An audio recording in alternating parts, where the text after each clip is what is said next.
Toplo vam preporučujem knjigu 30 Čikakekinih avantura u kojima su opisane dogodovštine panonskog monara koji je ostao bez svog mora i u potrazi za njim on prolazi kroz različite dešavanja i sve priče su takve da imate utisak kao da gledate film. Nemojte da propustite ovu knjigu izvanredno. Čikakekine avanture su super knjiga za decu i odrasle.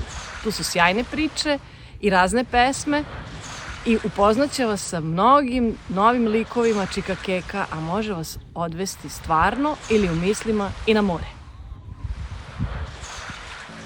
Kada imaš druga, kad drug ima tebe, kad za druga uvek uzimaš od sebe, kada pomoć daješ i drugi je nude, kada posle toga svako srećan bude.